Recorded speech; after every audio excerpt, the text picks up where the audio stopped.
This case takes place in the United Kingdom. On the night of the 22nd of June 1987, a 25-year-old woman named Wendy Knell was spending the evening with her boyfriend Ian. The couple was somewhat serious, but they did not yet live together. As the night ended, Ian dropped her off at home. They gave each other a kiss, said goodbye, and off Ian went. The next morning, Ian received a call from some of Wendy's colleagues. They were worried as Wendy had not made it into work, and they were unable to contact her. Ian immediately made his way over to Wendy's home, but upon entering, he made a truly disturbing discovery. Someone had made their way into Wendy's home and killed her. Ian found his girlfriend lying naked, covered in blood. Wendy had been savagely beaten and strangled to death, and whoever had done this had forced themselves upon her, as DNA evidence was found on her body.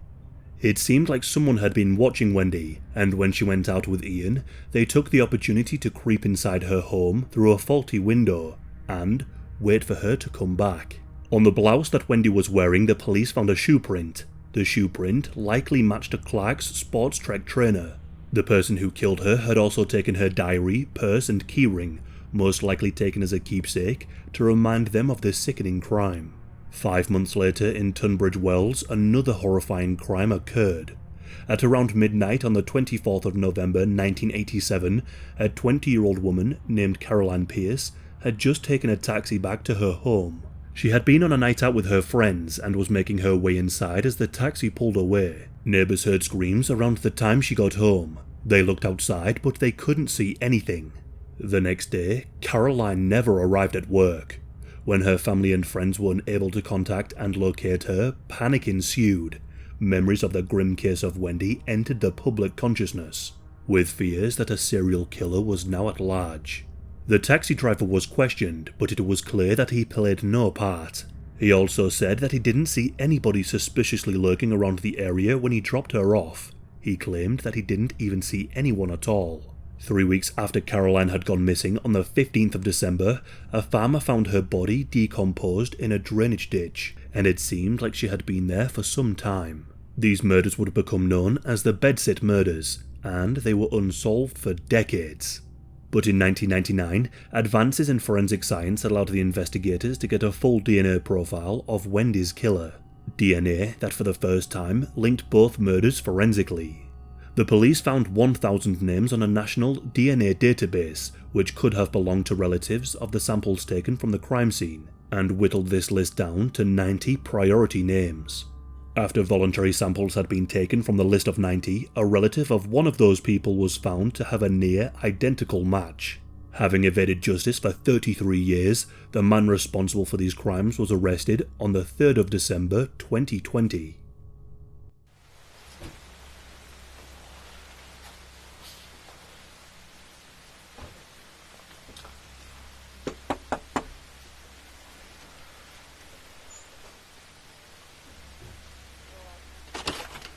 Morning.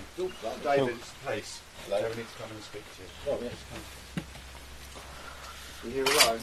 No. There's a sleep machine. Let's just get up to it. There's a few. David, if you listen to what I'm going to say. Yes. Just, we're from Kent Police and we're investigating the murders of Wendy Knell and Caroline Pierce in 1987. Okay? As part of that investigation, you've been linked as a suspect, both geographically and forensically. Okay, if you listen to what my colleague's going to say to you. All right, David, you're under arrest on suspicion of the murders of Wendy Knell and Caroline Pierce in 1987. Do you understand?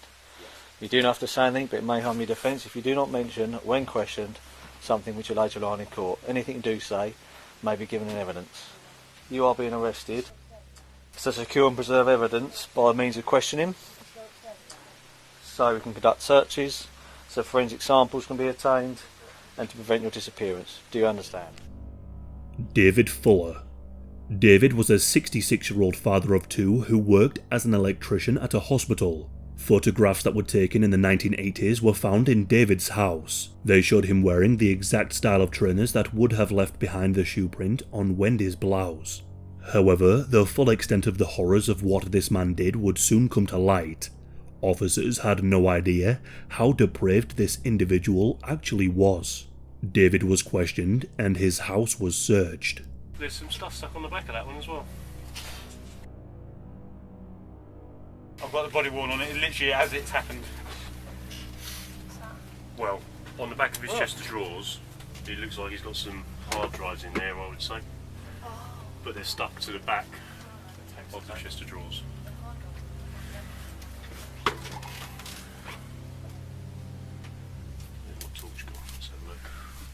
Yeah, it's a SanDisk one that I can read there at the front. So he admitted to the murders of the two women, but they also discovered that the PIN number to his bank account was 1987, the year he had killed them both. After David's arrest, the police uncovered 4 hard drives with 5 terabytes of data storage in total attached to the back of a cupboard. These hard drives were well hidden, because on them were 4 million CP images, mostly downloaded from the internet, and I know what you're thinking, and no, it's not a mistake. 4 million. They also found 818,000 images and 504 videos of David documenting himself having intercourse with 100 corpses. Some of the names on these folders were labelled Necrolord and The Best Yet. He had even kept a secret diary where he documented his twisted crimes. He had been working for the NHS, and he had used his swipe card to gain access to the hospital mortuaries. He would wait until the hospital staff had gone home. He would then creep inside these rooms, have intercourse with the bodies, and film himself. The victims included a 9-year-old girl, 2 16-year-olds, and a 100-year-old woman. In total, there were over 100 victims. After he was done, he then used the mortuary records to log their details into his own notebooks, and then look up his victims on Facebook. David was arrested and charged with murder and violating corpses. Was it always in the evenings, David? Was it always evening time? Yes. Yeah. Okay.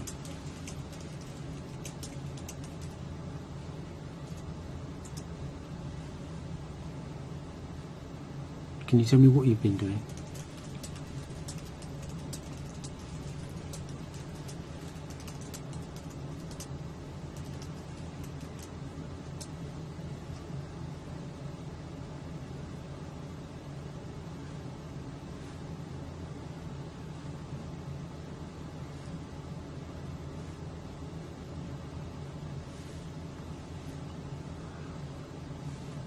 Can you try and explain it to me? I, You find it hard? yes. Okay. Right. Do you need help? No. No. Okay. Unless, How? We know that. I want to admit it. I am admitting the offences, but I don't really want to go into detail. Yeah. Okay. I appreciate that. And what offences are you admitting, David? As you've just described to me. Okay. In terms of the actual penetration of Yes. corpses? Okay.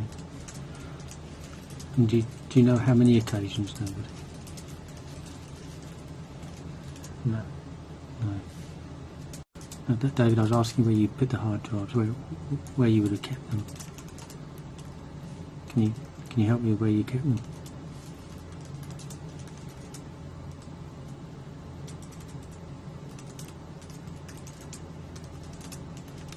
You said it was in the office.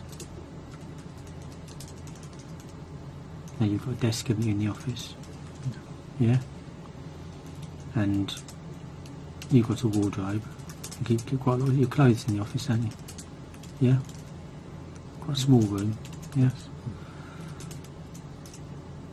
Now we found some hard drives that was like packaged to the back of a small chest of drawers. Does that help you, David? Yes. Yeah? Is that where you keep the hard drive? Yes. Okay. The second part to this, David, is the recording, isn't it? Of what's been happening. Okay? We'll have to go through that in a little bit more detail, but just for now, David, alright? Just for now, alright? When that's been happening, okay? Alright? Have you been recording yourself doing those things? Recording yourself penetrating the corpses? I admit that, yes. Yeah? Okay. What did you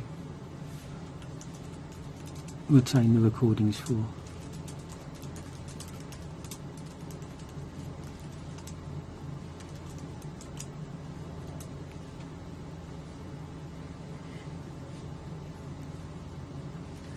I don't know either. Okay. Was it for further pleasure, David? You know, in the same way as somebody would keep. That's Kent and Sussex Hospital. Yeah. Not the Time Trials Hospital, the Kent and Sussex Hospital a couple of times, yeah. Okay. It started then. So it started then. Mm. Okay. And you say a couple of times. How many would you say? Not many. Sorry, not many. Not many. Not many. Okay. And in terms of at the Kent and Sussex Hospital,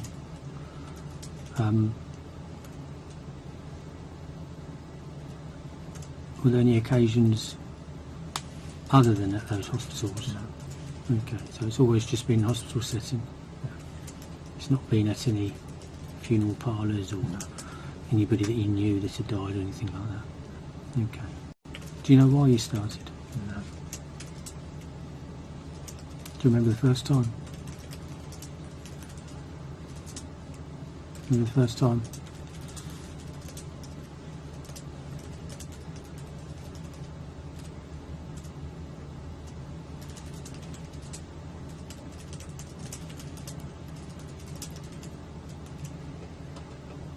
No. Sorry. No. Okay. Did you record who they were? Any details on the hard drive? Did you? Yes. Oh, okay. Sorry. Did you record their names? Yes. Okay. Did you record their ages? Yes. Okay.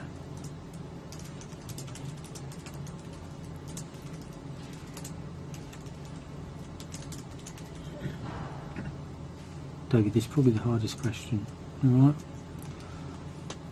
Or the hardest one for you to answer. But I want you to try and feel comfortable answering it. Why did you record what was going on?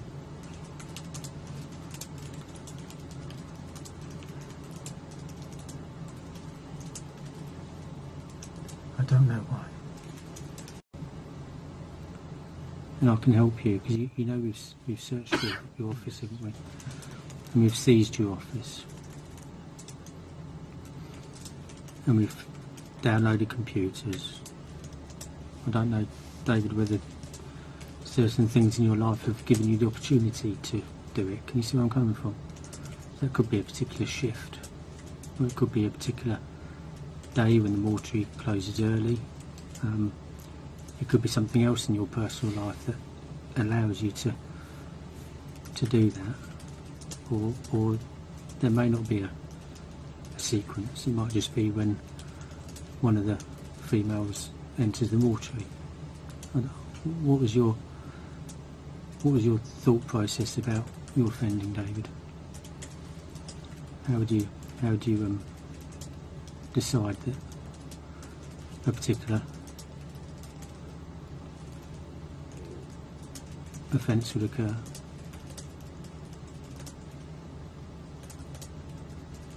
I mean, you know, is it? I didn't have a particular. Upon learning of this horrific news, David's wife left him. She was of course also distraught at what he had done. Those who knew David stated that he didn't seem like the kind of person to do such a thing. They described him as a normal and quiet person. David initially denied the murders on the grounds of diminished responsibility, before unexpectedly changing his plea to guilty on the 4th day of his trial.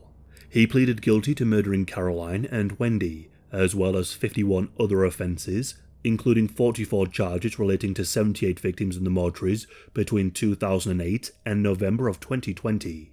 David was sentenced to life in prison without the possibility of parole. The systematic nature of the way you had recorded your offending can be illustrated by reference to one portable hard drive, Exhibit KH83, that contained 3 folders: Necrolord, Register and Deadly. Some of the content could not be accessed. Within the Deadly was a subfolder titled Deadliest. This also contained subfolders. One of the subfolders, titled 00 Best Yet, contained a further 36 folders. Of these, 27 were titled using a number, then a woman's name, and then a further number. Within these folders, you stored images of you interfering with the corpses of women and girls. It is by looking at such images, comparing the creation dates and other records with the mortuary logbooks and other evidence, that the identities of the 91 named victims were found. It would be wrong to name any victim, and it is unnecessary to do so. Among those you abused were women who had led fulfilling and rich lives. They were the best. One had flown across the Atlantic in a propeller plane via Iceland. Another was a talented skier. One had worked at Bletchley Park during World War II. Many had long and happy marriages. A number worked hard in professions such as teaching or in the NHS, caring for others and looking after the interests of their students, clients and patients. All had families that they nurtured and loved. Some spent the last part of their lives in suffering, whether through disease or old age, but they didn't lose their dignity until you decided to take it from them. At the time of the sentencing, 81 of the mortuary victims had been identified. However, due to difficulties in identifying all of the corpses he violated, and fearing there may have been hundreds of others going back to when David's hospital employment record began, Kent Police set up a call centre at the conclusion of the trial to deal with any public concerns.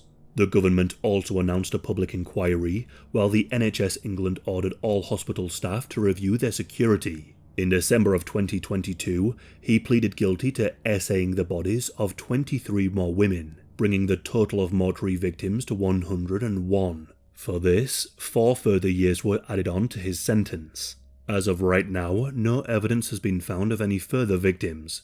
DS David Shipley of the Kent's Police Investigation Team was tasked with analysing the pictures and videos.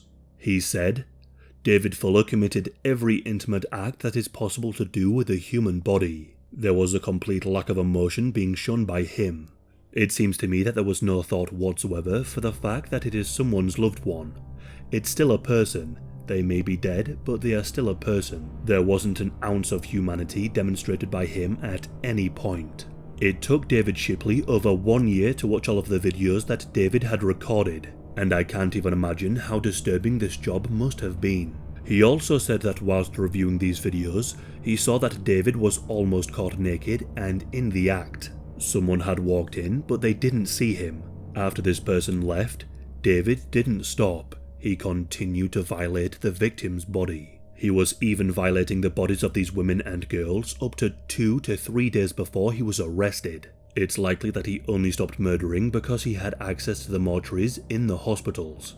After learning what happened to their beloved relatives, the families were deeply disgusted and outraged. At least one of the relatives even took their own life after learning of the despicable crimes of David. Tanya Mackleden died in 2017 following a battle with breast cancer, which of course would have been awful enough for the family, but years later, after suffering from the loss of Tanya, they were told the horrifying news that her body was violated by David. Tanya's son, 24-year-old Tom, has said that learning this news left him feeling anger, sadness, sickness, all rolled into one. He said whenever he saw a picture of his mother, an image of David would pop up in his mind. In Easter of 2014, a family from Paris went on a trip to the United Kingdom. Shortly after arriving, they were involved in a collision. Mary, who was just 16, and her sister Helen, who was 22, died instantly. Their father Michael, who was also in the car, passed away 2 weeks later. The mother, Nikki, was the only survivor. Years later, she learned that her 2 daughters had also been violated by David. She describes what he did as demonic and satanic, but says that she would also forgive him. She has said that she would like to speak to him, to tell him that he needs Christ. A woman named Jane Knight died from a stroke at the age of 100. She is believed to be David's oldest victim. Her son came forward and spoke with the media after the NHS Trust was offering $7,500 in damages, with possible additional payments up to $15,000, in recognition of the psychological damages caused to the victims' families. Jane's son said, "I've been having trouble sleeping. I've been struggling to get the thought of what he did to my dear mum out of my head. I don't think any of us will get closure till we get the justice we deserve." He said he was aghast when he was told of the £7,500 sum. He went on to say, "I didn't want to come across as being a mercenary, but I believe my mum and the families need justice, and they also need compensation." Towards the end of 2022, an agreement was reached. A lawyer representing the families of the victims said, "The trust has agreed to put in place a voluntary compensation scheme, but they do not admit that they are legally liable to pay damages to the close family members of the deceased victims of David Fuller." Solicitors believe that the average claim would be around $25,000 to $30,000, although a small number could get 6-figure sums. The case of David Fuller is believed to be one of the worst in British legal history. The first video I made on David had a number of commenters saying that the victims were already deceased, so it didn't matter as much. I hope that seeing the victims' faces and the impact it had on the victims' families changes that.